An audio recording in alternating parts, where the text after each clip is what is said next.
उनले भनेको जे कुराकानी हो बुझ्न सक्ने हैसियत हाम्रो रहेन। फेरि मेकालेलाई मात्रै दोष दिएर पनि हुन्न। हजुर, किनभने त्यो त पत्यार गर्ने कि विश्लेषण गर्ने भन्ने तागत त हुनुपर्थ्यो नि त। बुद्धले के भनेर सिकाएको थियो भने मैले भने पनि नपत्याऊ, आफै आजमाऊ, आफै परीक्षण गर, अनि ठिक भएपछि मात्रै लागू गर। यत्रो तागत भएको मान्छेहरूले हामीले चाहिँ के गर्यौँ भने न बुद्धको बुद्धिलाई उपयोग गर्न जानेछौँ, न चाहिँ हिन्दूको चिन्तनलाई उपयोग गर्न जानेछौँ, न हाम्रो माटोको तागतलाई चाहिँ उपयोग गर्न जानेछौँ। संस्कृतमा के ज्ञान छ भनेर भन्ने बारे हामीले कतै खोज्दै खोजेनौँ। पुष्प विमान छ भनेर त एकातिर पुराणमा पढिरह्यौँ, तर पुष्प विमान कस्तो वस्तु थियो है? साँच्चै नै पुष्प विमान र राइट ब्रदर्सले बनाएका दुईटा विमानको बिचमा तात्विक फरक के हो, समानता के हो भनेर भन्ने कसैले पनि भन्न सकेनौँ। के हामीसँग जे छ त्यो भन्न जान्दा रहन्छौँ हामी। हजुर, हाम्रै कमजोरी हो। हामीसँग हाम्रा पुर्खाले हामीलाई सिकाएको ब्रह्मको चिन्तन थियो। अथर्ववेदमा मजासँग लेखिया छ कसरी घुम्छ, त्यो हात छैन खुट्टा छैन तर घुम्छ भनेर भन्ने चिन्तन तिनले कसरी बनाए भन्ने किसिमको धारणा हामीसँग छैन। गणितका त्यस्तै छन्, विज्ञानका त्यस्तै छन्, यत्रो धेरै जानकारी छ, तर त्यो गहिराइमा पढ्ने किसिमको कुरा हामीसँग वेदको किताब पनि भएन। पश्चिम हाबी भयो भनेर भन्ने चेतना हाम्रो पूर्वका मान्छेहरूसँग चाहिँ भइरहेछ। पश्चिमले चाहिँ फेरि के गरिरहेछ भने पूर्वीय ज्ञान त अचम्म रहेछ, यो ज्ञान खोज्नुपर्छ भन्ने दृष्टिकोण उनीहरूमा बढ्या छ। दुईजना मान्छेलाई ठुल्ठुलो काम दिएको थियो इस्ट इन्डिया कम्पनीले, म्याक्स मुलरलाई र एच.एच. विल्सनलाई। म्याक्स मुलरलाई के भनेको थियो भने हिन्दूहरूको किताब अनुवाद गर, झन्डै 30औं वर्ष बसेर पढाए दुईटैले। 30औं वर्ष पढेर चाहिँ नि अब हिन्दूहरूको किताब अनुवाद गर र तिम्रो मूल धर्म चाहिँ के हुन्छ भन्दा इसाईको किताब अथवा बाइबल भन्दा हिन्दूको किताब चाहिँ कमजोर छ भन्ने साबित गर। दुईटैको अनुवादपछि उनीहरूले के लेखे भनेर भन्दाखेरि ओहो यो त अचम्मको रहेछ। त्योभन्दा पछि शोपेनहावर जस्ता किसिमका मान्छेहरू आए। शोपेनहावर जस्ता मान्छेहरूले पनि त्यो हिन्दूहरूको चिन्तनलाई पढे। हुँदाहुँदै न्युटनसम्म पनि त्यो किसिमको ढङ्गलाई अलिअलि पढ्दै जाने किसिमको भयो। अल्बर्ट आइन्स्टाइनले त झन् धेरै मानेमा हामीले त सिक्नुपर्छ भनेर भन्ने महसुसै गरे। अणुविज्ञानको हिसाबमा मान्छे भनेको अणु हो भनेर भन्दै गए। इलेक्ट्रोन, प्रोटोन, फोटोन, न्युट्रोन भन्दै गए।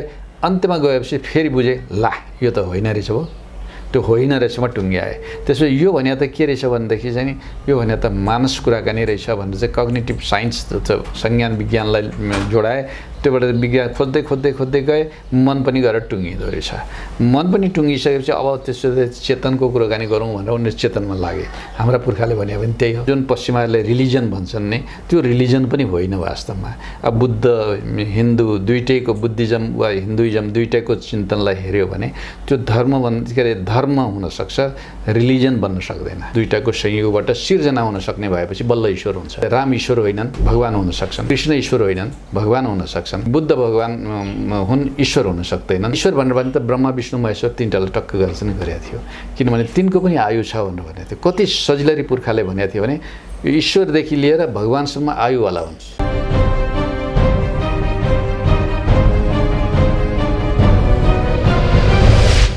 नमस्कार दर्शक, कार्यक्रम सनातन सन्देशमा म उमेश शिवाकोटी र विशेष गरी यो धार्मिक कार्यक्रम भएकोले गर्दाखेरि विशेष गरी हामी धार्मिक विधि र सिद्धान्तलाई अलिकति फोकस गर्ने गर्छौँ र समसामयिक विषयमा पनि चर्चा गर्छौँ। र आज हामीसँग विशेष अतिथि हुनुहुन्छ, उहाँ हुनुहुन्छ प्राध्यापक डाक्टर विद्यानाथ कोइराला। यहाँलाई कार्यक्रममा स्वागत छ। धन्यवाद। हजुर विशेष गरी शिक्षाविद पनि हुनुहुन्छ र विभिन्न उसमा बडो ठुलो चिन्तन गरेर अगाडि बढ्नु भएको छ। यस बिचमा हजुरको दिन चाहिँ कसरी गइरहेछ त? पढ्ने, पढाउने, मूलतः त्यही हो। लेख्ने, हजुर, किताबको रूपमा, लेखको रूपमा।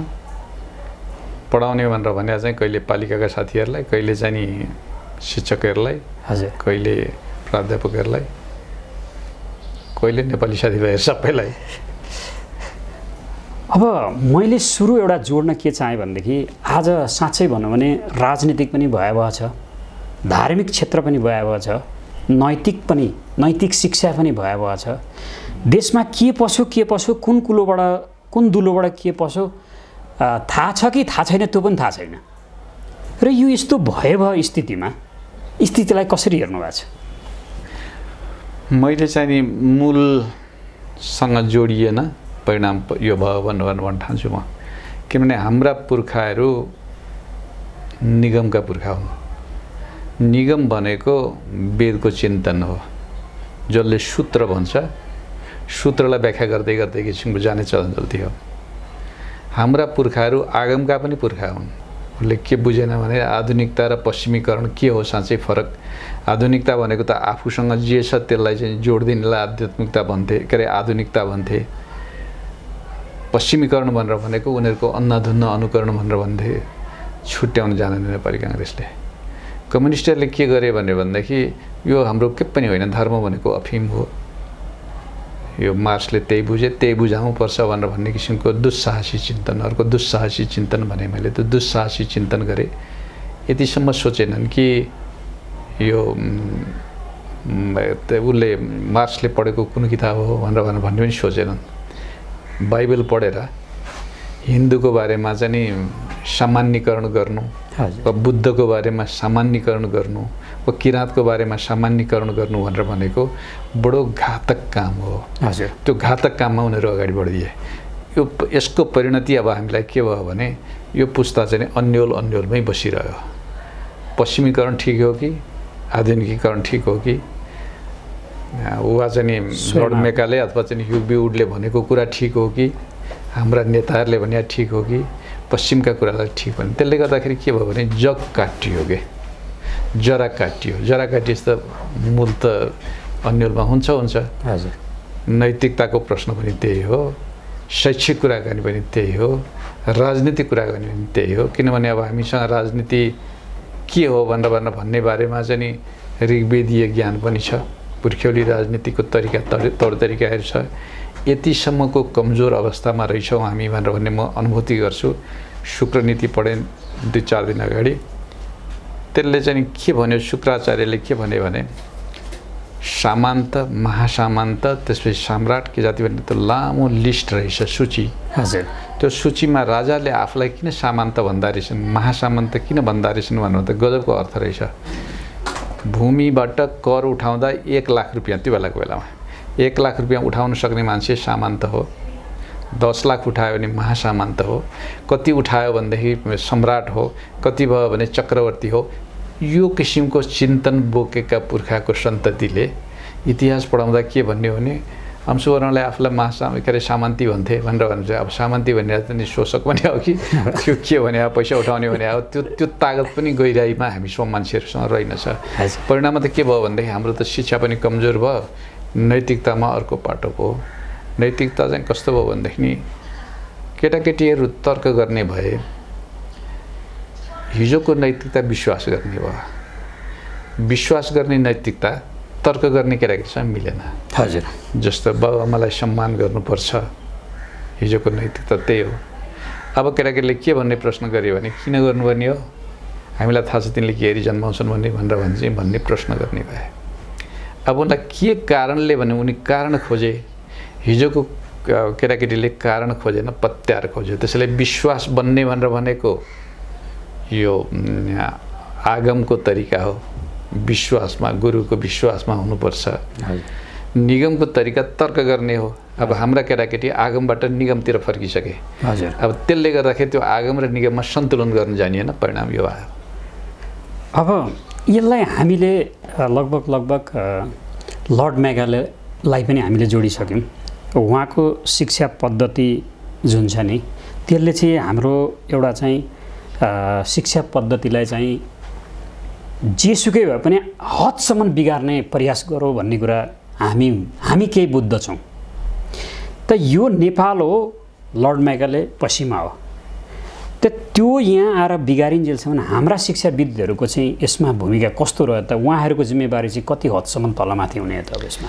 यो वास्तवमा लामो इतिहास हो। लामो किन हो भनेदेखि 1835तिरको मलाई लाग्छ लर्ड मेकालेको चिन्तन हो। हामी कहाँ शिक्षाको योजना बनेको यो चाहिँ नि 1956तिर सनको हिसाबमा भन्छु म।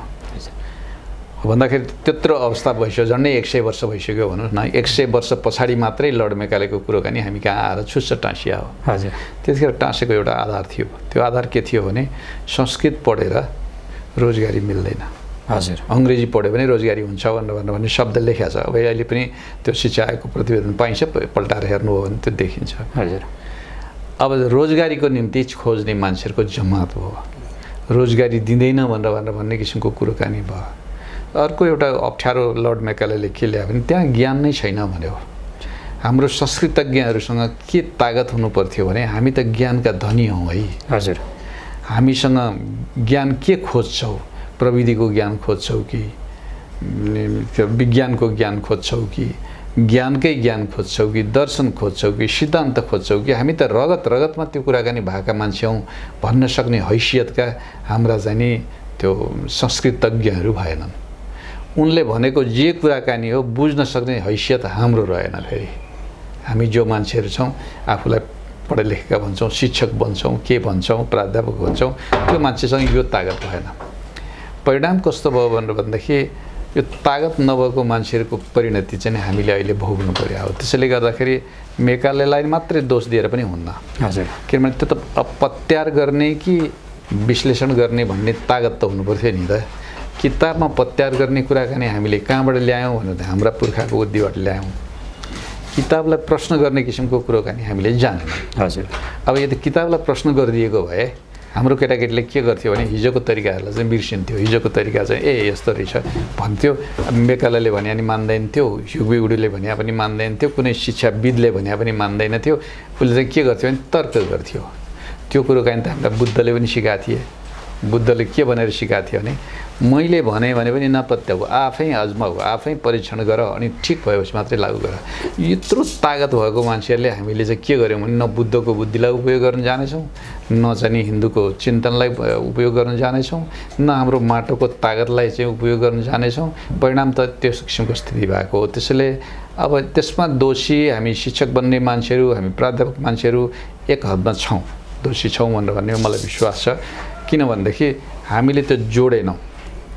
अब नजोड्नुको पछाडिपट्टि हाम्रो पनि कमी कमजोरी के छ भने संस्कृतमा के ज्ञान छ भनेर भन्ने बारे हामीले कतै खोजेनौँ। पुष्प विमान छ भनेर त एकातिर पुराणमा पढिरह्यौँ, तर पुष्प विमान कस्तो वस्तु थियो है?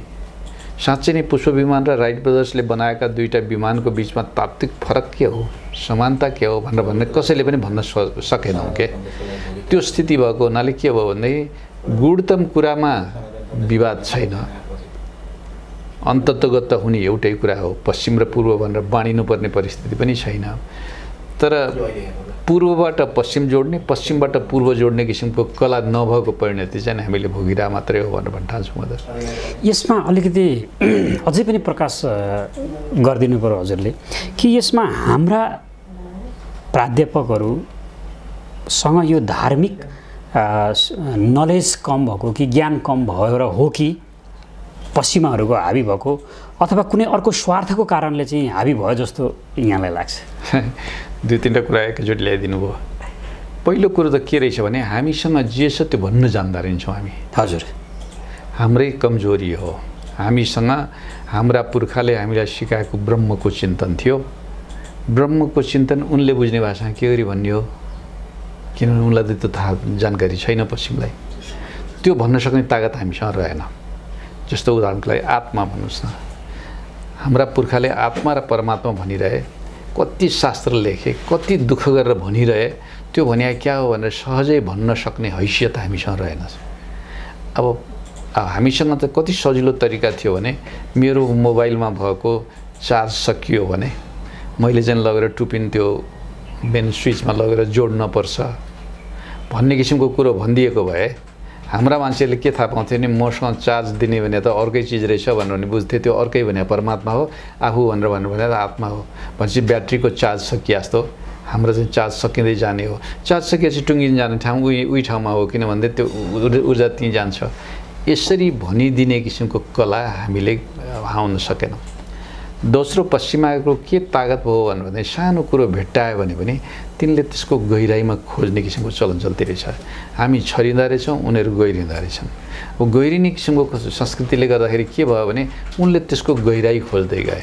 त्यो हो के वास्तवमा? जस्तो पहिले कुनै बेला पश्चिमाहरूले के भन्यो भने पदार्थबाट यो चेतना बन्छ भने अहिले पनि कम्युनिस्ट साथीहरूले त्यही बुद्धि बोकिरहनु भएको छ।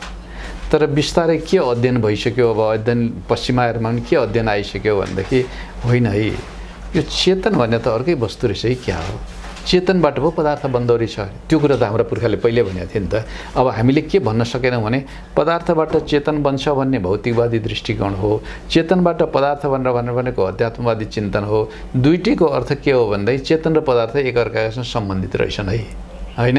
चेतन बस्ने पदार्थमा, पदार्थ भने चेतनमा। अब यी दुईटा त एकअर्काका, त्यो कुरा त हाम्रा पुर्खाले के भनेको थियो भने प्रकृति नभइकन पुरुष हुँदैन, पुरुष नभइकन प्रकृति हुँदैन, प्रकृति रञ्जन गर्ने ठाउँ चाहिँ नि पुरुष हो, पुरुष रञ्जन गर्ने ठाउँ प्रकृति हो, खुसी पार्ने भनौँ न। यो किसिमको गहिराइमा चिन्तन थियो। त्यो गहिराइमा अब हाम्रा अहिलेका प्राज्ञहरू वा हाम्रा अहिलेका शिक्षकहरूमा त्यो तागत रहेन। त्यो तागत नभएको कारणले गर्दाखेरि चाहिँ के भयो भने पहिले काटियो नि त जरा। हजुर, जरा काटिएपछि त ऐँजरो पलाउनु पनि नसक्ने रहेछ, के पनि नसक्ने रहेछ। अहिलेको ठुलो समस्या चाहिँ त्यो हो। किनभने अब हामीले पृथ्वी गोल छ भनेर चाहिँ कसले भन्यो भने कपर्निकसले भने के भने भनेर भन्छौँ, जबकि ऋग्वेदीय चिन्तन हो। अथर्ववेदमा मजासँग लेखिया छ कसरी घुम्छ, त्यो हात छैन खुट्टा छैन तर घुम्छ भनेर भन्ने चिन्तन तिनले कसरी बनाए भन्ने किसिमको धारणा हामीसँग छैन। गणितका त्यस्तै छन्, विज्ञानका त्यस्तै छन्, यत्रो धेरै जानकारी छ, तर त्यो गहिराइमा पढ्ने किसिमको कुरा हामीसँग वेदको किताब पनि भएन। फेरि अब संस्कृतज्ञहरूले के गरिदिए भने त्यो अनुवाद, त्यसमा त गहिराइ छैन, सत्यता छैन। ए बाबा, अनुवादकले त आफ्नो कुरो हाल्छ, त्यो भने स्वाभाविक हो, जसले अनुवाद गरे पनि हाल्छ। सायणाचार्यले अनुवाद गर्दा नि हालेकै हुन्, माधवाचार्यले अनुवाद गर्दाखेरि पनि हालेकै हुन्, रामानुजले अनुवाद गर्दा पनि हालेकै हुन्, वा तिलक के अरे तिलक लुइटेलले गर्दा पनि राखेकै हुन्, प्रसन्नचन्द्रले पनि राखेकै हुन्। त्यो स्वाभाविक हो, किनभने बुझ्ने के हो भनेर भन्ने किसिमको कुरो चाहिँ हाम्रा मान्छेहरूले गर्न जानेनन्। परिणाम चाहिँ नि अहिले आएर यो स्थिति भएको हो। तर म आशावादी केमा छु भनेदेखि अहिले बिस्तारै एउटा धक्का गइरहेछ। पूर्व पश्चिम हाबी भयो भनेर भन्ने चेतना हाम्रो पूर्वका मान्छेहरूसँग चाहिँ भइरहेछ। पश्चिमले चाहिँ फेरि के गरिरहेछ भने पूर्वीय ज्ञान त अचम्म रहेछ है, यो ज्ञान खोज्नुपर्छ भन्ने दृष्टिकोण उनीहरूमा बढ्याछ। अब यो दुईटा दृष्टिकोणलाई मैले सकारात्मक ढङ्गबाट हेरेको छु। त्यसले कसैलाई हाबी भयो कसैलाई के भयो भनेर भन्ने भन्दा पनि हामी कमजोर भएपछि अर्कालाई थिच्यौँ भनेर भन्ठान्यो भने सजिलो होला। हाम्रो यथार्थ बाहिर निस्केपछि हामी कहीँ पुग्छौँ भन्ने कुरा हुन सक्ला। हजुरले जुन के अरे शिक्षा नीति त अझै भन्नुभयो। अनि मैले अर्को कुरा के जोड्न चाहेँ भने यो पश्चिमा र पूर्वीयको जुन चिन्तन छ नि, यो चिन्तनमा जब इस्ट इन्डिया कम्पनीले चाहिँ जन्म लियो, त्यतिखेर इस्ट इन्डिया कम्पनीमा पनि धेरै त्यस्ता पश्चिमा जुन विदहरू थिए जो असफल भए, कति त हिन्दू धर्ममै परिणत भए भन्ने कुरा पनि हामीले सुनेका छौँ। यो कुरा चाहिँ अलिकति प्रश्न पार्दिन्न। ठिक हो, दुईजना मान्छेलाई ठुल्ठुलो काम दिएको थियो इस्ट इन्डिया कम्पनीले, म्याक्स मुलरलाई र एच विल्सनलाई। म्याक्स मुलरलाई के भनेको थियो भने हिन्दूहरूको किताब अनुवाद गर, झन्डै 30औं वर्ष बसेर पढे दुईटैले। 30औं वर्ष पढेर चाहिँ नि अब हिन्दूहरूको किताब अनुवाद गर र तिम्रो मूल धर्म चाहिँ के हुन्छ भन्दा इसाईको किताब अथवा बाइबल भन्दा हिन्दूको किताब चाहिँ कमजोर छ भन्ने साबित गर। हजुर, जिम्मेवारी त्यो हो। म्याक्स मुलरलाई दिएको पनि एच विल्सनलाई दिएको पनि। तर दुईटैले जब किताब पढिसके, दुईटैले त्यो गहिराइमा बुझेर अनुवाद गरे। दुईटैले एच विल्सनले पनि अनुवाद छ, म्याक्स मुलरको पनि अनुवाद छ। दुईटैको अनुवादपछि उनीहरूले के लेखे भनेर भन्दाखेरि ओहो यो त अचम्मको रहेछ। त्योभन्दा पछि शोपेनहावर जस्ता किसिमका मान्छेहरू आए। शोपेनहावर जस्ता मान्छेहरूले पनि त्यो हिन्दूहरूको चिन्तनलाई पढे। हुँदाहुँदै न्युटनसम्म पनि त्यो किसिमको ढङ्गलाई अलिअलि पढ्दै जाने किसिमको भयो। अल्बर्ट आइन्स्टाइनले त झन् धेरै मानेमा हामीले त सिक्नुपर्छ भनेर भन्ने महसुसै गरे। यसरी यो स्थिति चाहिँ नि भयो। तर त्यसलाई बोक्ने त्यो कुरोलाई चाहिँ ल है पश्चिमाहरूले यसरी चिन्तन गरेका थिए, यो ढङ्गबाट थियो भनेर भन्ने चाहिँ हाम्रा मान्छेहरूले बुझेनन्, बुझाइएन। परिणाम के भयो भन्दाखेरि उनले ऊ बेलै महसुस गरे र त्यसपछि आफूलाई हिन्दूहरूको मतसँग नजिक राख्न खोजे। त्यो चिन्तनलाई बोकेर उनले कहाँ के गर्न सकिन्छ भनेर भन्ने किसिमको बाटो खोजे। किनभने उनको तागत भनेको प्रक्रियामा हो, हाम्रो तागत भनेको चिन्तनको गहिराइमा हो। अब यो दुईटै प्रक्रिया पनि चाहिन्छ, किनभने नबुझ्ने मान्छेलाई बुझाउन त प्रक्रिया चाहिन्छ, होइन त? बुझ्ने मान्छेहरूलाई त सजिलो थियो नि त। जसरी हाम्रा पुर्खाहरूले, वैदिक पुर्खाले त मूर्तिको कल्पना गरेनन् नि। ऋग्वेदमा, यजुर्वेदमा, अथर्ववेदमा, सामवेदमा हेर्नुभयो भने मूर्तिको चिन्तन छैन। उपनिषद पनि मूर्तिको चिन्तन गर्दैन। पछि गइसकेपछि के भने मूर्त वस्तुहरू देखायो भने अमूर्त कुरा बुझ्न सकिन्छ भन्ने चिन्तन आएपछि मूर्तिको कुराकानी आयो। अब यस्तो भनेपछि त के हो भने प्रक्रिया भनेको मूर्त हो, त्यो परिणति भनेर भनेको अमूर्त हुनसक्छ। त्यो किसिमको कुरो बुझेका पुर्खाको सन्ततिले यो गहिराइमा हामीले बुझ्न सकेनौँ। त्यसले हामीले त हाम्रो त्यो मृग जस्तो भन्छ नि, कस्तुरी मृग जस्तो आफ्नो गहिराई नबुझेर अर्काको कुरामा पछि लाग्ने किसिमको ढङ्गरङ्ग भयो। त्यसको हालिमुहाली भएको कारणले गर्दाखेरि हामी यस्तोमा अप्ठ्यारो भएको हो। मलाई लाग्छ पश्चिमाहरू बिस्तारै त्यो अवस्थामा आइरहेछन्। अहिले नै भर्खर हेर्नुभयो भनेदेखि चार्ल्स जस्ता किसिमका मान्छेहरू अहिले चाहिँ नि अनुसन्धान गरिरहेछन्, वास्तवमा चेतनबाट पदार्थ बन्ने हो कि पदार्थबाट चेतन बन्ने हो।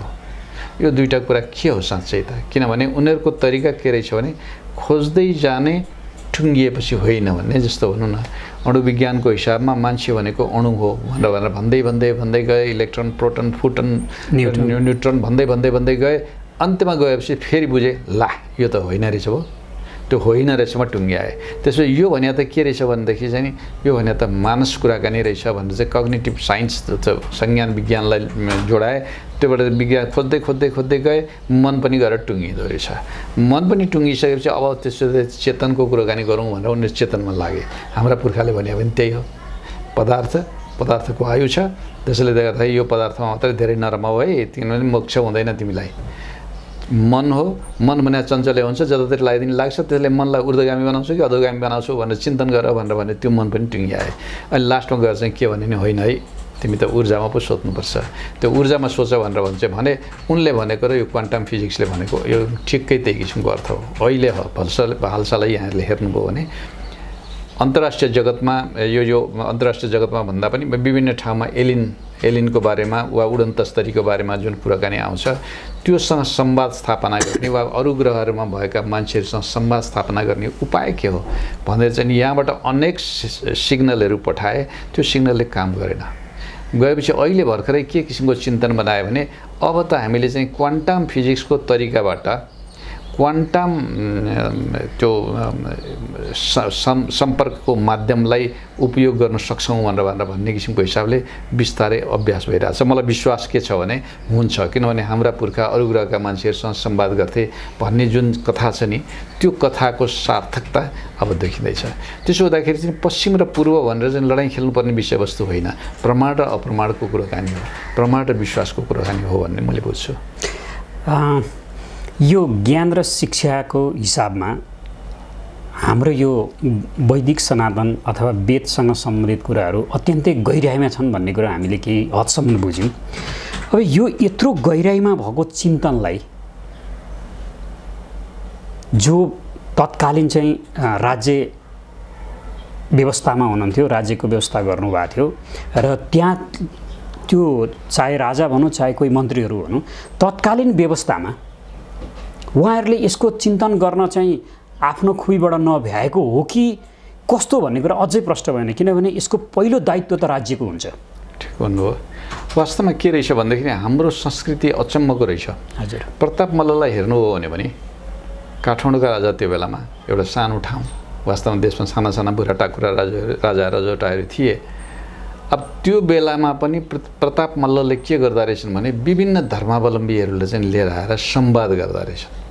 हिन्दूको राख्यो, बुद्धिस्टको राख्यो, इसाईको राख्यो, यो उसको मुस्लिमको राख्यो, विभिन्न किसिमका मान्छेहरू राखेर संवाद गर्ने एउटै विषयवस्तुमा, पदार्थको बारेमा होला, चेतनको बारेमा होला, ब्रह्मको बारेमा होला, अथवा चाहिँ जे उनीहरूको दिमागमा लाग्छ, देवताको बारेमा होला, ईश्वरको बारेमा होला, देवता र ईश्वरमा भएको फरकको कुराकानी होला, वा ब्रह्म र ईश्वरमा भएको फरकको कुराकानी होला, वा के हो भगवान र ईश्वरमा भएको फरकको कुराकानी होला। यो हो के, यो बारेमा शास्त्रीय प्रमाण तिमीले प्रस्तुत गर, जुन शास्त्र जित्छ त्यसको चिन्तन अगाडि लान्छौँ।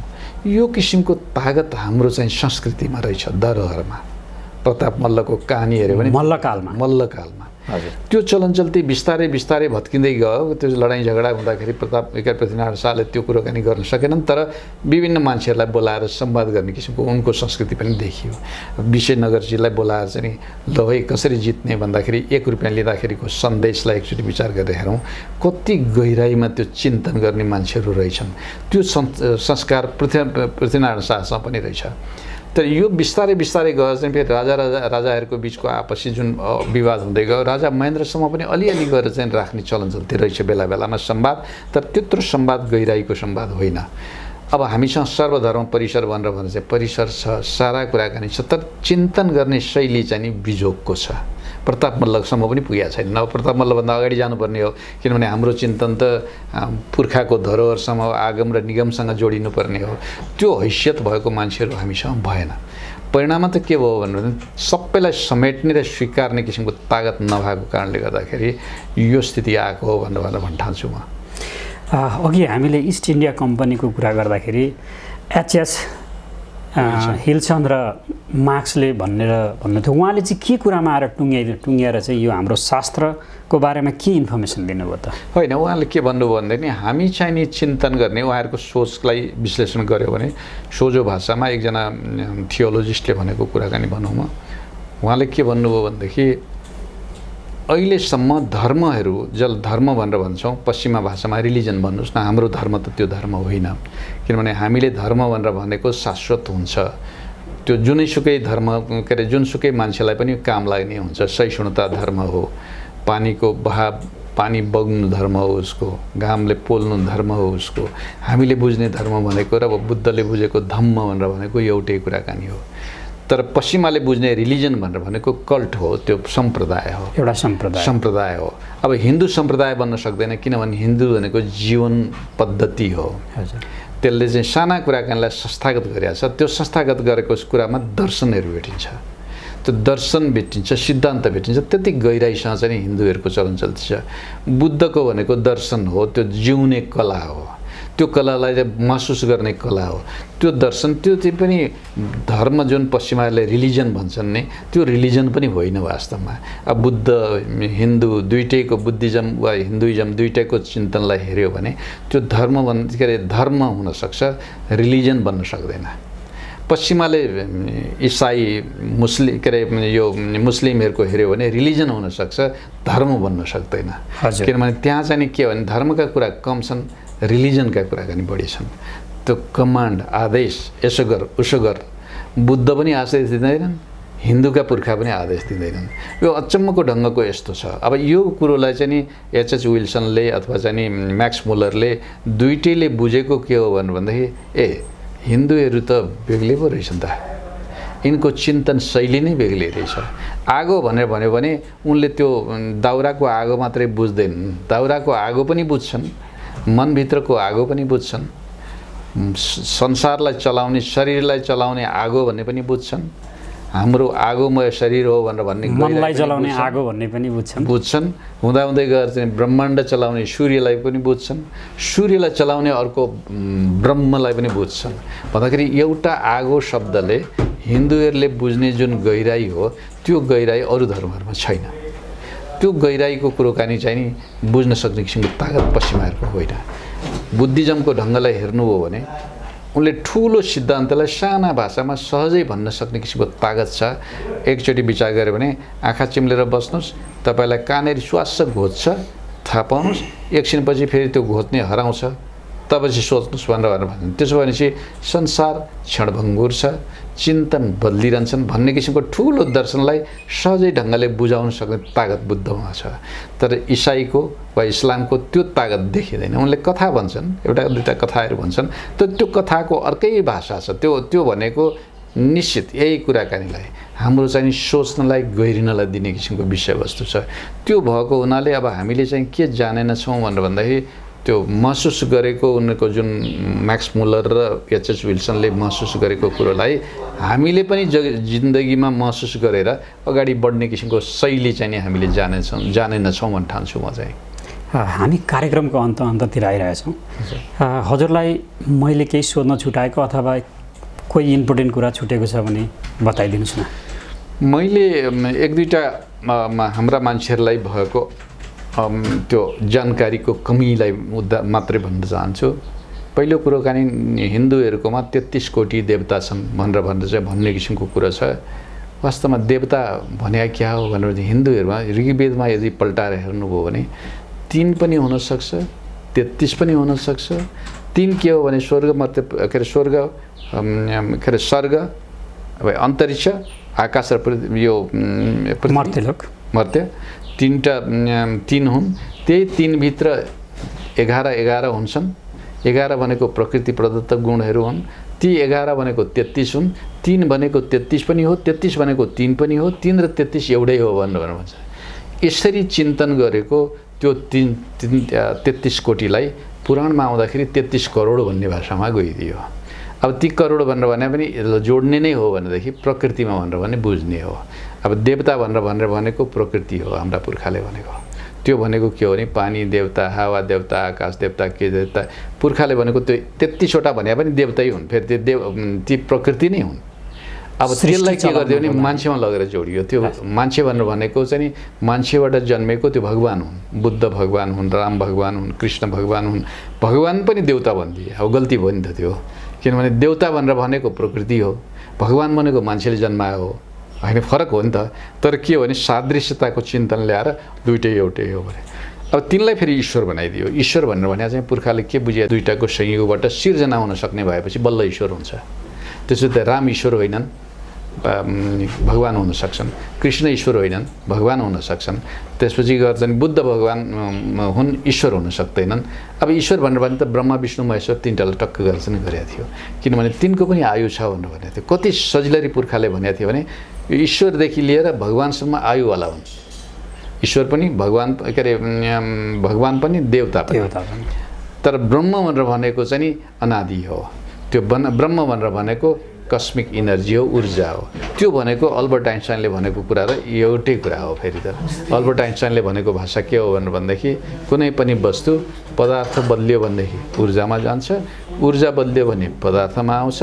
तर ऊर्जा चाहिँ यस्तो हो कि अविनाशी छ भनेपछि त पुर्खाले भनेको ब्रह्म अविनाशी भन्नु र हामी नाशवान भन्नु त एउटै चिन्तन हो। यसरी सोच्ने किसिमको कला मलाई लाग्छ हामीले बनाउन सक्यौँ भने साँच्चै हाम्रो धर्मको गहिराई पनि बुझ्न सक्छौँ, हाम्रा पुर्खाको ज्ञानलाई पनि बुझ्न सक्छौँ। र चार्ल्स डार्विनहरू जस्ता किसिमका मान्छेहरूले भनेको यो मान्छे यसरी विकास भए उसरी विकास भए भनेर भन्ने किसिमको थोत्रा कुराकानीलाई चुनौती गर्न पनि सक्छौँ। र उनले भनेकै कुरालाई जोड्ने हो भनेदेखि के अरे यो समुद्रमा जीवहरू सिर्जना भयो भनेर चाहिँ हाम्रा कथाबाट बुझ्न सक्छौँ। उनले कथा बुझे, हामी गुणतम कुराकानी बुझ्ने हो।